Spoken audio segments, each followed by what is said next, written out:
This week on The Travel Detective, the U.S. State Department has issued advisories and warnings for Americans traveling to the Dominican Republic. In my book, that may be painting with too broad a brush. And to prove the point, I went down to the Dominican Republic, and I'll show you what I found. That's our cover story. Plus, many of us have explored destinations on two wheels. But how would you like to do it for a much longer distance and at your own pace? Welcome to the brave new world of electric bikes. And then, from Poland to Portugal, Florence to Melbourne, I'll give you a rundown of some of my favorite and surprising food markets around the world. I'm Peter Greenberg. That story and more on this edition of The Travel Detective.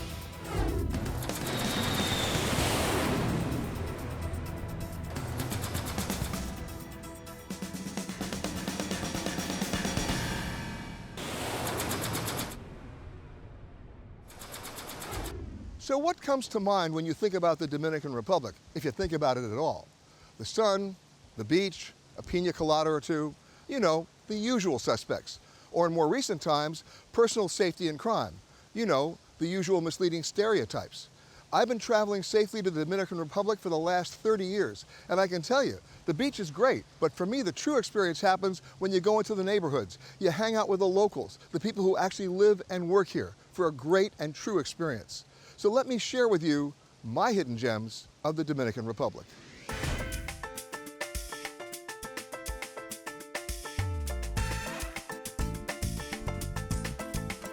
The Dominican Republic is located in the Caribbean, on the island of Hispaniola, and it shares the western third of that island with the Republic of Haiti. It's bordered by the Atlantic Ocean to the north and the Caribbean Sea to the south, with about 800 miles of coastline.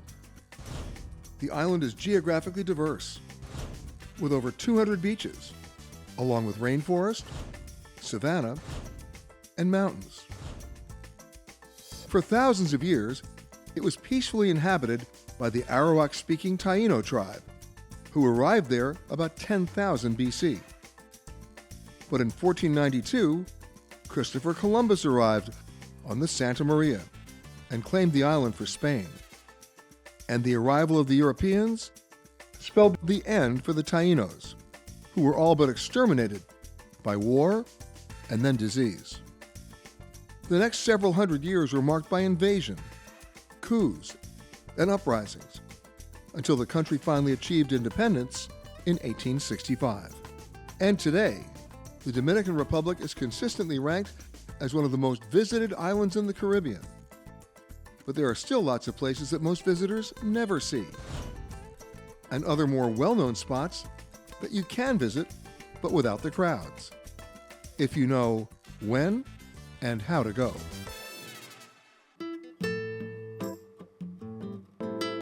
Like Montaña Redonda, in the northeastern part of the island, in the town of Miches. Just be forewarned that when you get there, it's a pretty adventurous ride up a narrow and bumpy dirt road to the top. But you'll be rewarded with 360-degree views when you get there. But here's the trick. Make sure you get there very early if you want to avoid the crowds. And you'll be happy you did, because then you'll have the place almost all to yourself.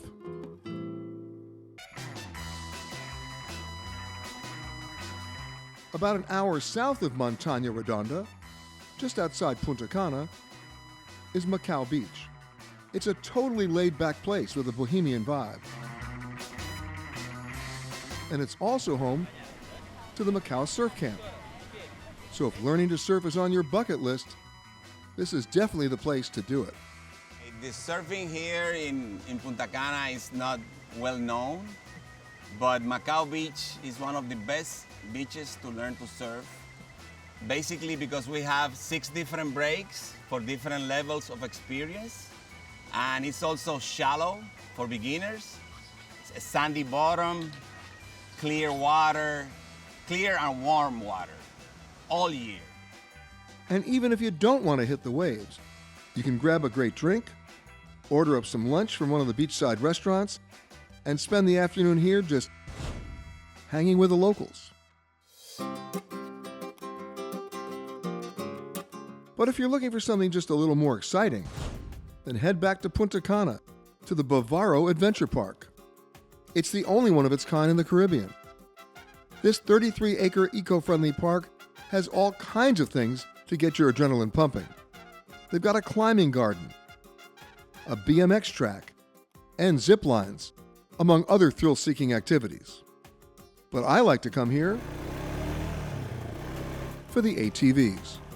There are miles of trails in and around the park, but I gotta warn you, it's pretty bumpy, as you'd expect from a dirt trail. But if you ride about a half an hour from the park to the eastern end of the island, you'll reach the water. Be sure to hop off the ATV and take some time to see where the Atlantic meets the Caribbean.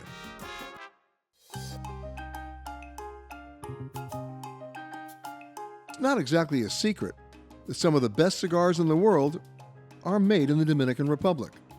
But they're also the largest producer in the world, making more than Cuba and Honduras combined. And in the resort town of Punta Cana, there's a small boutique operation that's worth a visit. The Don Lucas Cigar Factory has been in operation since 1992, producing 14 sizes of cigars in 5 different strengths, all in limited numbers. And the cool thing is, if you just call them before you come, they'll let you roll your own cigar. Team leader Kelman Nakor gave me a walkthrough of the Don Lucas facilities. All right. And then to where the real action was taking place. Now tell me what I'm doing. You're gonna wrap it. So I take this? Yeah, you take that. That's the tobacco leaf. Exactly. And I do that, right? Do that. Mr. Christopher, he will help you. Christopher, whose grandmother taught him to make cigars when he was just 7 years old, showed me how to cut the leaf with a special knife called the chaveta. And what do I do? Cut this way. This way. Cut that way. Like that. You look, I think, like you've done this before. Look at that. In your other life, you were a cigar roller. Now you grab the cigar which is already pressed. Just keep rubbing. Yeah. And then no. With one hand. One hand. And then this one, you're gonna use it to stretch the leaf. Ah, so stretch the leaf. Yeah. There's rolling, and stretching, and more rolling, and more stretching. And then it came time to glue the ends. You did it with the wrong hand. You were supposed to grab the glue with the right hand, and then just rub it. Well, where were you when I needed you? Okay, one hand here, and all right. Not bad, huh? Not bad. Okay, so this No, one it goes over looks- there, It looks exactly the same as the one that he made. so they'll never know that I did it. They won't. They Good, won't. good. Quality control is my life, you know that. Yeah. All right, so now, you're smoking. You're smoking. Yes. Where's my cigar?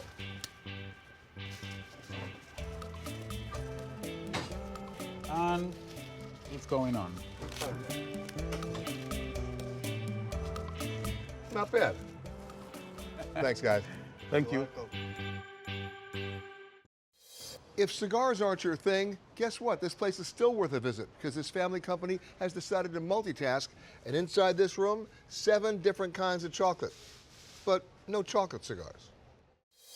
In my book, the best way to see any destination, and that includes the Dominican Republic, is from a completely different perspective. And how do you do that? You just got to know who to ask. And in my case, I asked the guys who actually know everything.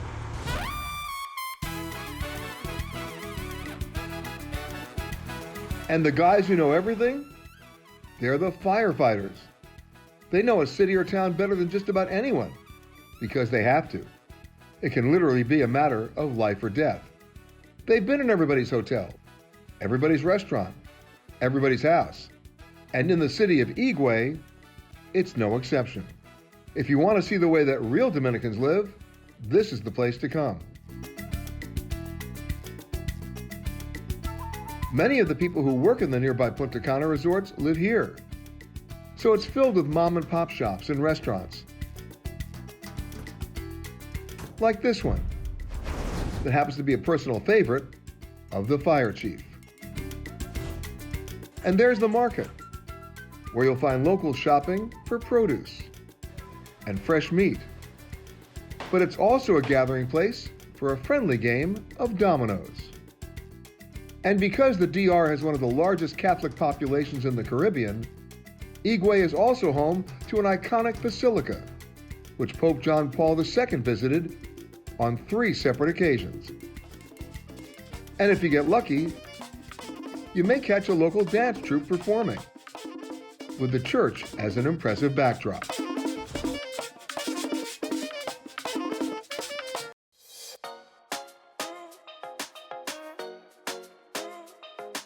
But there's another religion of sorts in the Dominican Republic. It's baseball. It's an absolute obsession, and the country's love and passion for the sport can never be underestimated, nor can the sport's contribution. In 2019, the DR had the highest concentration of players from outside the United States in Major League Baseball. And in the history of the majors, there have been well over 700 Dominican players, including 3 Hall of Famers. Raymond Abreu, the general manager of the Toros del Este, knows a thing or two about the country's love of the game.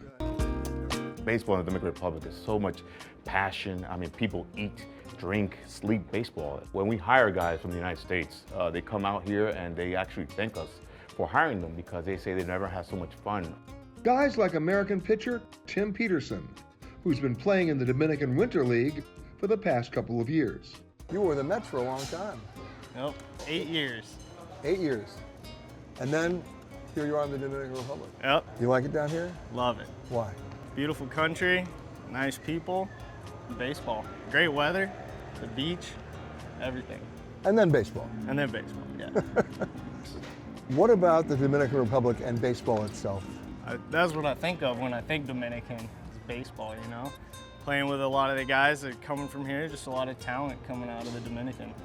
Not only can you come out here and see current and future major leaguers, but you can also do it for a fraction of what it costs back in the States. I think that's an interesting thing. This one piece will make 52 layers. Watch on mobile devices or the big screen, all for free. No subscription required. You can come out here and just watch 9 innings of baseball for less than $20. Mom and dad can come out here, and today we have Kids Day, which they come in free and they enjoy the game. And speaking of kids, this big kid jumped at the chance to get on the field for a little batting practice.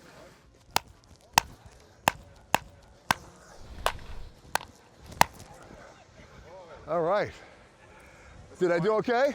Yeah, that's okay. Did I make the team? Yeah, you make it for tonight. You are such a liar. And then a few throwing drills. And I also had a chance to meet with some legends, like the Toros pitching coach, former big leaguer Phil Reagan. What is it about baseball in the Dominican Republic? Because if you take a look at it, 25% of all the MLB players are from the Dominican Republic. Well, I think is a quick way for the kids to be something and make something of themselves and provide for their family is through baseball. So do I get a chance to start tonight? Well, I told you I needed a left-hander, and I watched the throw, and I'm going to see you one more time before I give you the uniform. Well, I didn't get to start, but I did get an invitation to throw out the first pitch. So, could I hit? Yeah. Nice, Peter. Wow. Could I throw? Sure. Could I pitch?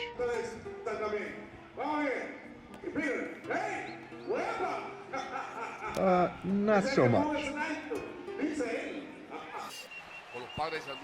If you understand baseball, then you might find it more exciting to watch and listen in Spanish.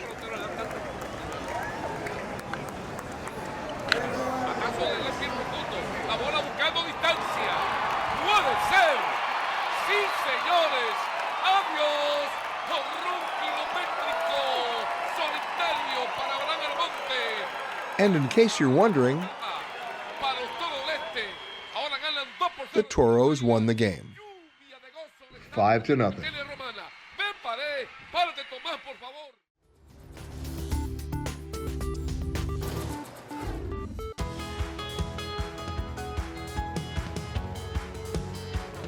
Seeing any destination on two wheels is not exactly a news bulletin. There are scooters, there are segways, and of course, there are bicycles. But there's been an explosion in e-bikes, or electrically assisted bikes. You get to spend a lot longer time on them, you get to go much farther, and guess what? You can go faster. A growing number of tour operators are offering the e-bikes. Compared to an organized bus tour, e-bikes allow people to go on an adventure at their own pace. In Toronto, a company called Amigo Bikes takes you on a 5-hour tour with stops along the way at the CN Tower and the city's waterfront. In Europe, the e-bike has totally changed the way you experience some of their countries. The tour group Eurobike has amazing itineraries, such as in Italy for a week-long trek from Venice to Florence. Grasshopper Adventures is the first to offer e-bikes as a tour option in Asia. One of their most popular is a 10-day trip exploring Buddhist monasteries and statues on the Japanese island of Shikoku. And then, based in Southern California, home of the car culture, there's Paddleboarding, which offers great half-day, full-day, or weekend e-bike experiences, domestically, even internationally.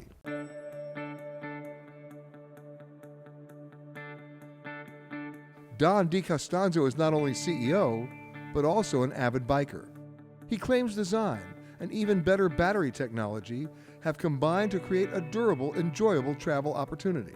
I think a confluence of factors came together. Lithium batteries were the real turning point. Until we had lithium batteries, the lead-acid batteries just couldn't cut it. And now they're compact, they're lightweight, and they'll take you 50 to 100 miles on a charge. And they'll take anybody. Exactly. Well, that's what the baby boomers are the biggest customers of these, and they're getting electric bikes because they find out they can go out and have fun, and they don't have to worry about that hill and that headwind on the way home. Actually, they're also quite lazy. They don't want to pedal at all. We don't call them that. We call them that they're looking, it's exercise disguised as fun. So there's actually studies out there that show that you get more exercise riding an electric bike than you would a regular bike because you're going to ride it more often, you're going to ride it further. Longer. You ride longer. Exactly. In my case, DiCostanzo gave me an e-bike tour of Corona del Mar and Newport Beach. My tour lasted about 3 hours, but it could have easily extended to 2 days. Which brings up the inevitable question about cost. The cost of an e-bike tour can range dramatically, depending on the city you're in, the number of days, the type of e-bike, how many miles you're going, plus meals and hotels. A day tour of Toronto with Amigo Bikes is $99. A week-long Eurobike tour from Venice to Florence is just over $1,000. Then the 10-day Grasshopper Adventures tour in Shikoku, nearly $5,500, while the Paddleboarding one-day tour of Corona del Mar and Newport Beach is a more comfortable $147. One last piece of advice. If you're like me, once you get on one of these things, tough to get off. So if you're going to take the long distance route, do what I do. Bring some extra power. And after the experience, there's a good chance you may want to buy one of these for yourself. One piece of caution, they're not cheap. An e-bike can range anywhere between $1,900 and $5,500, not including the lock or locks you'll need when you park it.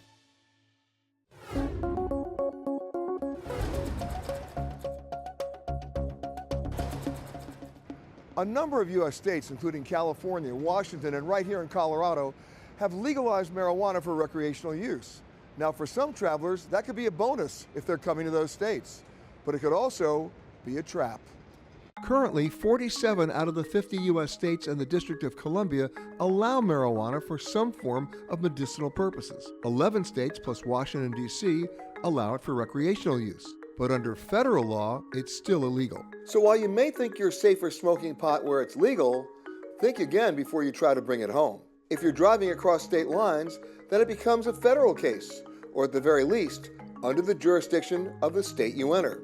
This means you could be pulled over and charged by local authorities, or even worse, you could be charged with federal drug trafficking by the Drug Enforcement Administration. As for boarding planes with weed, you'll have to keep up with the latest state rules. And if you're coming back to the U.S. from Canada, which has very relaxed marijuana rules, the Canadians have now posted these signs at the departure gates at the airport. In 2018, Los Angeles' airport police department began allowing passengers to travel through LAX with up to 28.5 grams of marijuana and 8 grams of concentrated marijuana.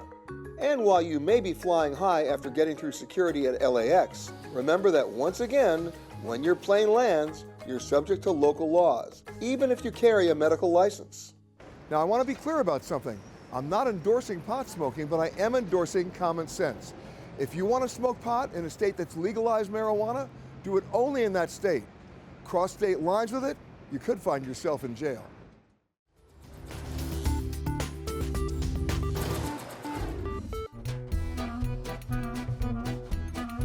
One of the best parts of traveling the world is trying the local food that most major cities are now bringing together in giant food halls. You might have heard about Marktal in Rotterdam, in the Netherlands. Of course, there's Harrods in London and Mercato Central in Florence. But for me, I have some special country and city favorites I never miss every time I travel there.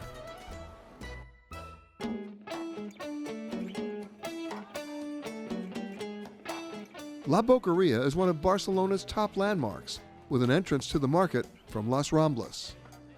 Its origins date back to the 1200s. The metal roof was only added last century. It has over 200 vendors offering a staggering variety of local and international food. Once inside, I bypass all the food stalls. Why?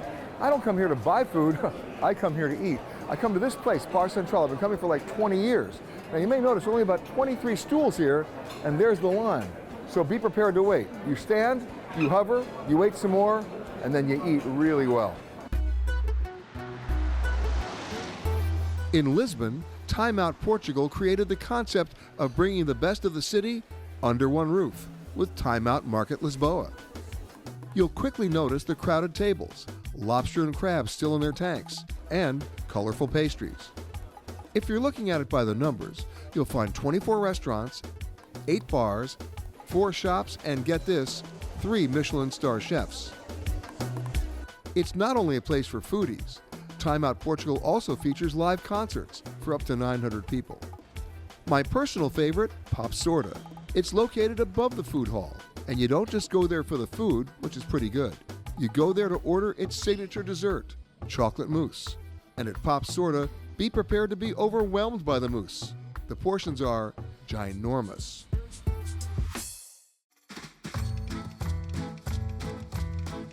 Hala Kozicki is Warsaw's foodie market and the only food market hall in Poland. Originally built at the turn of the last century, it was commonly known as the People's Bazaar. Kozicki literally translates to basket, as this was the original site of a farm and a market. Today you'll see a well-lit, modern food market with 18 different dining options that feature international cuisines and a hotspot bar that's right in the middle of the hall. And if you're looking for a market to eat and shop in, there's the Queen Victoria Market in Melbourne. This is the largest open-air market in the Southern Hemisphere. In fact, it's been around since 1878. And before that, somewhat ironically, it was Melbourne's first official cemetery. And ever since then, people have been dying to get here. Ready? Okay, I'm sorry, I had to say it. But you can get anything you want here, from artwork to clothing to handicrafts to jewelry to wigs to food. And if you absolutely have to have one, you're on your own. You can find yourself a souvenir here, like leather belts, Uggs, or boomerangs. And you can also shop like the locals for groceries. Indeed, you can find just about anything you want at the Victoria Market. Now, not that you're in the mood for eggs, but if you want some, have you come to the right place. Take a look. Free-range eggs, followed by more free-range eggs. Different free-range eggs, 50 different varieties of free-range eggs, and let's not forget, Kangaroo Island free-range eggs. After all, you're in Australia. Talk about one-stop shopping all around the world.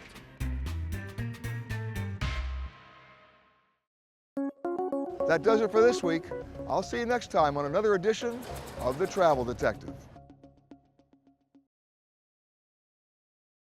This week on The Travel Detective. When it comes to travel, some might argue that the worst 4-letter word that starts with F is fear. And that might explain why some people were reconsidering their trips to the Dominican Republic last year. a lot of bad headlines and some unexplained deaths of visitors. But it didn't stop me from going, and I'm going to share with you some of my hidden gems of the Dominican Republic. Plus, the next time you're headed for your favorite sushi restaurant at home, or trying a new one out when you travel, our correspondent Troy Johnson debunks some myths on the definition of fresh fish and what's really on the menu. And then, everyone's heard of LAX, but what about nearby Ontario International? Not long ago, it was an almost forgotten airport. The Wall Street Journal's Scott McCartney reveals the struggles and the rebirth of Ontario. I'm Peter Greenberg. All that and more on this edition of The Travel Detective.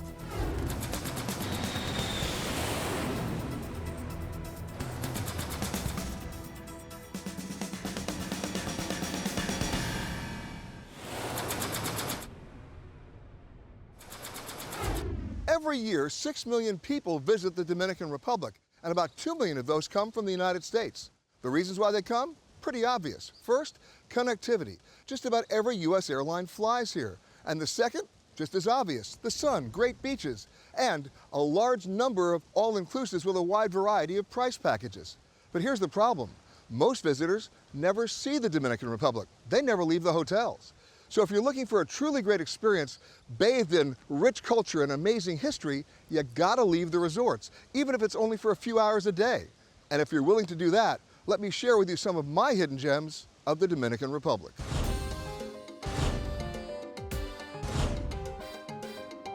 Located in the Greater Antilles on the island of Hispaniola, the Dominican Republic is bordered by the Atlantic Ocean to the north and the Caribbean Sea to the south. The resort town of Punta Cana sits on the easternmost coast of the island, and with 35 miles of beach, it's easy to see why it's one of the most popular destinations in the country. One of the cool things about the Punta Cana airport is, if you're like me, it's nirvana. You get to be a plane spotter. You just come up here to the VIP lounge. It's not expensive, $50 to get in, but there are other perks as well. And you better bring your bathing suit, because it's not just plane spotting, it's people spotting. Name one other airport in the world that's got an outdoor pool.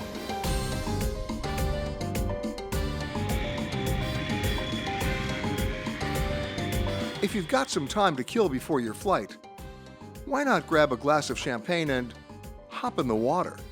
Even if you don't want to swim, let's face it, when else are you going to ever have a chance to do this? And the folks here really want you to take advantage of the Dominican weather and hospitality. We provide the towel, we provide the shower, and we provide the drinks and the food. So all you need to remember is pack a swimsuit in your carry-on.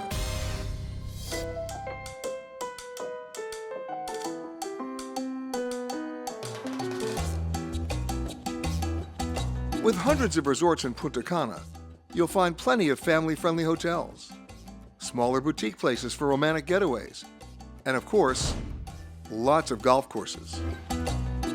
But there's one resort property here that's doing some pretty cool conservation work, and you can come check it out, even if you're staying elsewhere. The Punta Cana Resort and Club is home to the Center for Sustainability, a research and education facility that's the only place of its kind in the Caribbean. It's dedicated to finding solutions to ecological and social challenges related to tourism development. Jake Keel is the director of the center and works for the Grupo Punta Cana Foundation. The key here is to mitigate the damage from past tourism development and, in many cases, prevent it from happening again.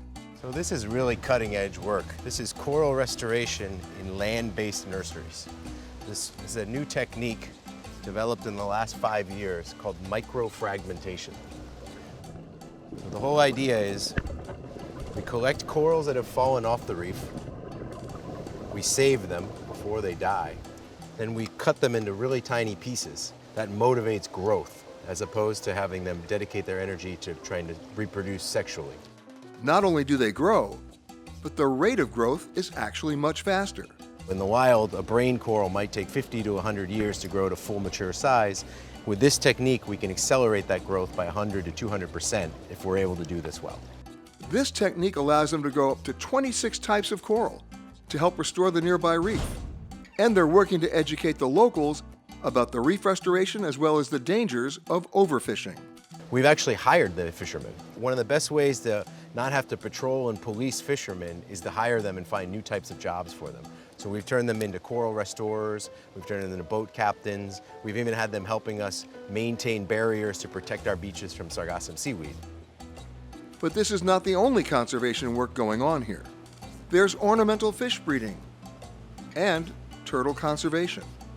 Elsewhere on the property, they've instituted an aquaponics program as part of their sustainable agriculture initiative, growing both tilapia and vegetables. They've even got a beekeeping program. But this is one of the coolest things you'll find on the property. It's a real surprise to have this in the middle of a beach resort.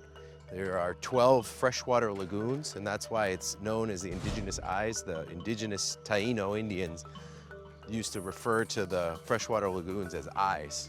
And each of the lagoons has a Taino name. We stopped at one of the swimmable lagoons, and it was pretty hard to resist the temptation to get into the water, which was remarkably clear. It's actually free to come into the 1,500-acre park if you're staying at the resort. But even if you're not, for a small fee, the reserve is open to the public, and you can spend the day here, hiking in the rainforest and swimming in the lagoons.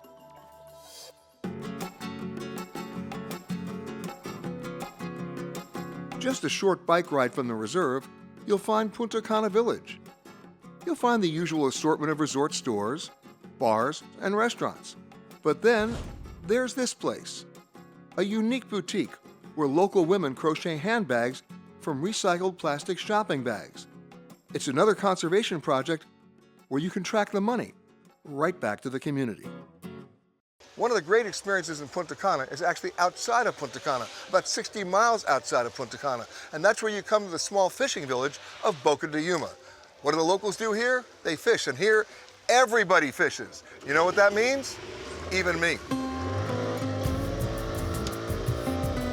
Morning, man. This sleepy little town sits at the mouth of the Yuma River, near the Caribbean Sea, with a blink-and-you'll-miss-it Main Street with a few seafood restaurants and watering holes, and a small community park next to the remains of a small historic lighthouse and a couple of old, rusty cannons. You can always catch some small fish in the river, or even right in the harbor, but I was looking for something a bit bigger, and for that, we needed to head out to sea. My guide, Jose Mauta, grew up in Alaska, but these days, he spends his time out here on the water in the DR. So tell me about the village. The name of the village is Boca de Yuma. The population is about 3,000, 4,000 people. It's pretty small. Everybody know everybody. And everybody fishes? Yes, sir. Everybody fishes. You notice those kids fishing in the river? That's how they learn. That's what the dad told them. They're probably fishing in their dad's boat, and his dad told them, yeah, go in the river. They cannot come out here. To be able to come out here, you gotta be at least 20, 15 years old. You know, you gotta be old enough where you could be able to control your boat because of the current. The current will take you, and who knows where you will end up. Yeah. Oh, right here, we're ready? Oh, yeah, we're gonna throw it down. So we're trolling. Yeah, oh, there we go.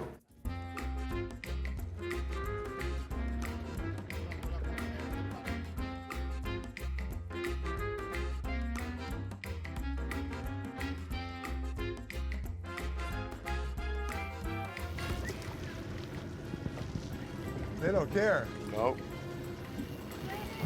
No, no, no. No, he's got it. Oh my God.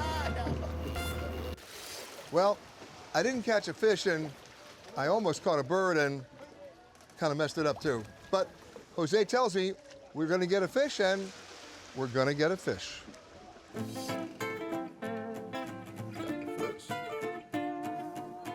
Wilfredo.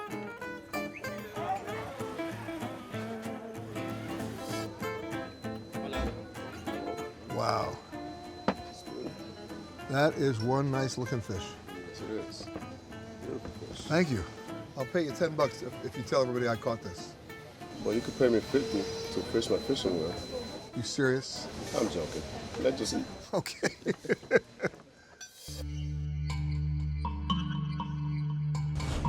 Just about a mile west of the village, you'll find Cueva de Berna.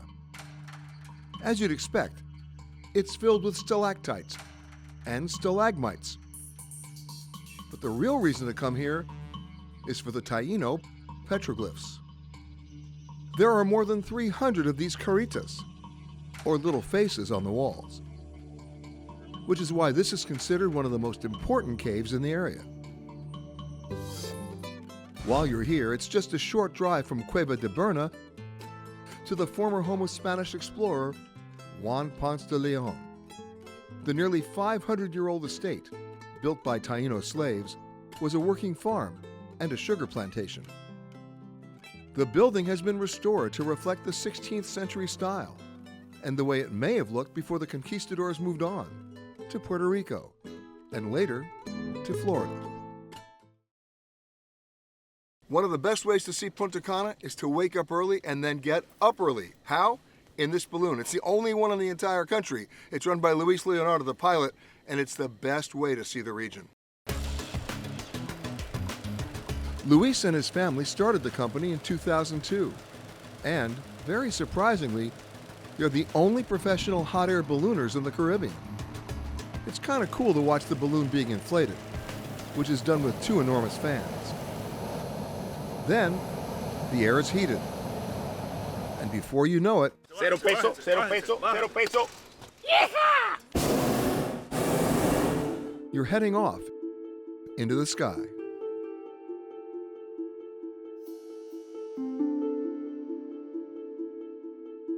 Well, the cool thing about this is how quiet it is. Yes, it is. In my experience with ballooning, the only sounds you hear are the sounds of dogs because they hear us, but they can't figure out where we are. Yeah, that's true. Am I right? That's true.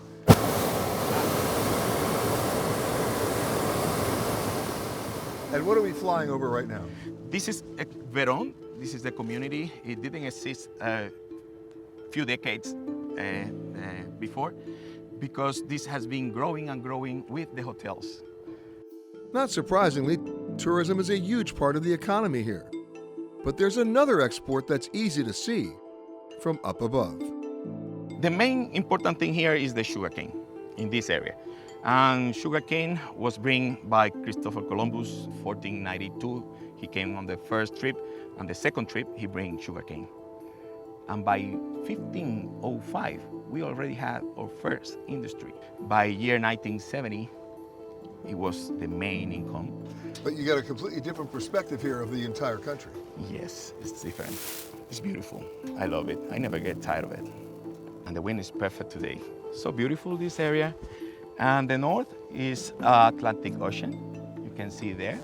That's Atlantic over there. Mona Canal between Dominican Republic and Puerto Rico. If you look closer, you can see a rock formation there at the end. I see it. That's Puerto Rico. Come on. That's Puerto Rico. And there you can see Caribbean Sea. But what goes up must come down. So we headed towards what else? A sugarcane field. And they don't mind when you land in their field? No, they don't, because I don't damage. Not too much. Not too much. Sometimes few. And when they see the balloons coming to their place, they say, land here, because they see it every day in the air, and it's a privilege for them to see it in their place.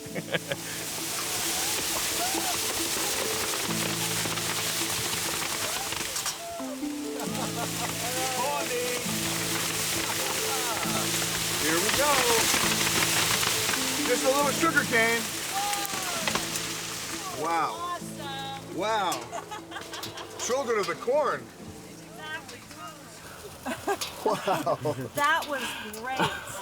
And that's how you do it. And that's how you do it. That was cool. And as they say, any landing is a good landing and a pretty good way to start the day.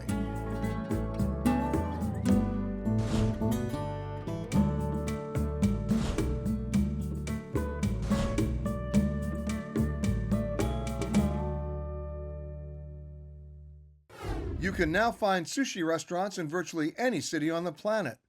But what makes great sushi? Or even more important, what defines fresh fish? Our correspondent Troy Johnson slices fact from fiction.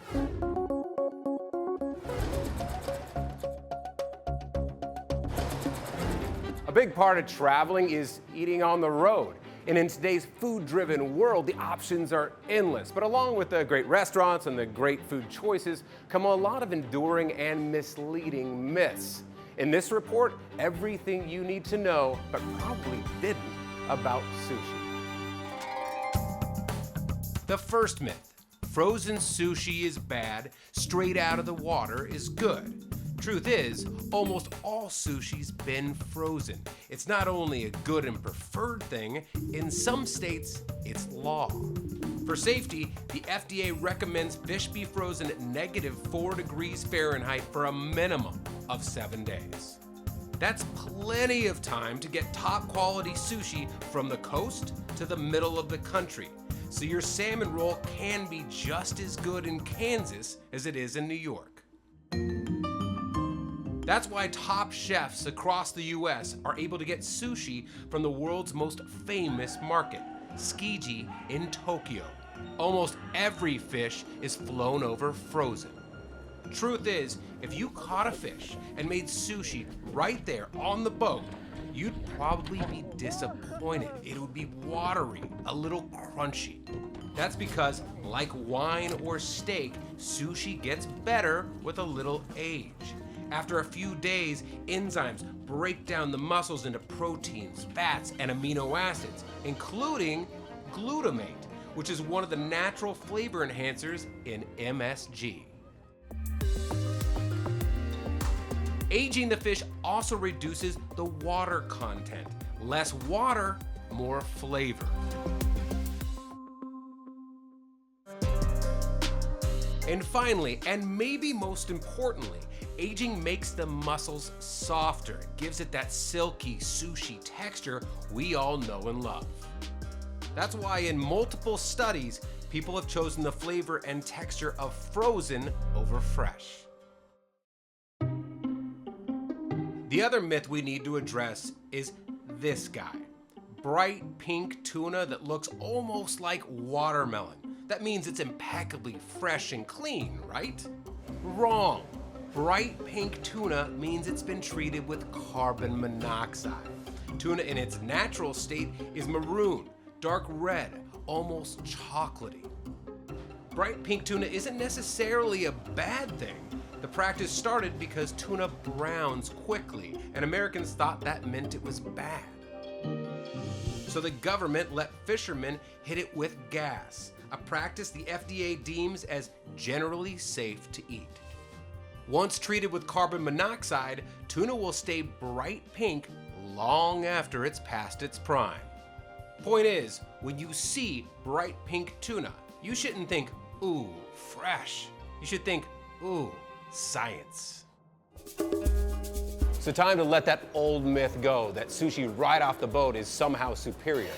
It's not. Think of it like a good bottle of wine or a good steak. The fact is that a lot of sushi actually gets much better with a little age. And as for frozen, no longer a dirty word. In fact, a lot of times it improves the quality. So it doesn't matter if you're enjoying a $400 meal in Malibu, landlocked in Indianapolis, or right here in Fort Lauderdale. Now you know.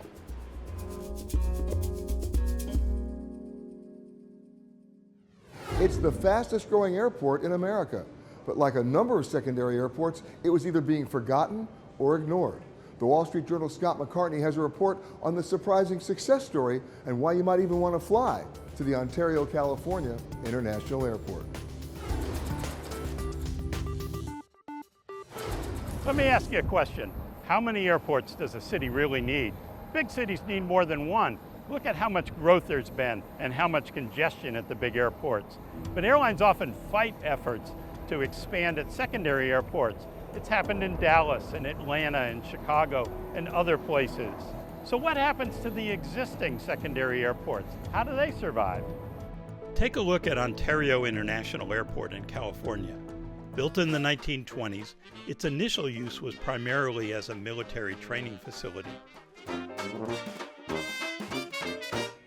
In the late 1960s, the airport shifted to more commercial flights. It also served the purpose of relieving congestion from LAX, its massive neighbor to the west. But Ontario Airport CEO Mark Thorpe says the airport played another role. The city of Los Angeles actually took over ownership and control of the airport here, largely because they needed a diversion airport for LAX when fog restricted activity at that airport. This means that Ontario is the only airport in the region that can support the same size aircraft as LAX. One might have thought that with shared ownership under Los Angeles World Airports and similar aircraft capabilities as LAX, that Ontario would thrive, and for a while it did. By the early 2000s, it had actually reached record levels of about 7.2 million passengers. 2 new terminals were built here, opened in 1998, but by 2008-2009, with the financial crisis, traffic actually dropped off by about 40% here. As other airports were growing, Ontario was not. Why? Because as more money was poured into development at LAX, Ontario was essentially left to flounder. How bad did things get? Look around. No planes, no people, no annoying announcements. Things got so slow at Ontario that much of the airport was like this. In fact, LAX took the extraordinary step of closing off a wing of the airport, and it remained closed for a decade. The siphoning of resources into LAX continued for years, until the people of the Inland Empire demanded a change. There was actually an interest on the part of the City of Ontario, the 130 local communities out here in the area, in greater Los Angeles area, that wanted to get the airport back, bring back local ownership and control. That process began in 2009, and by 2016, the airport transferred back to local control and ownership. And the plan worked. In only a few years, Ontario International Airport has already seen the benefits of this localized independent leadership. Even the airlines were on board.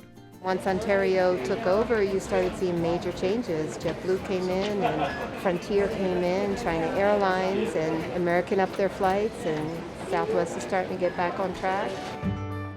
As passenger counts increased, that meant increased demand for shopping and dining at the airport itself.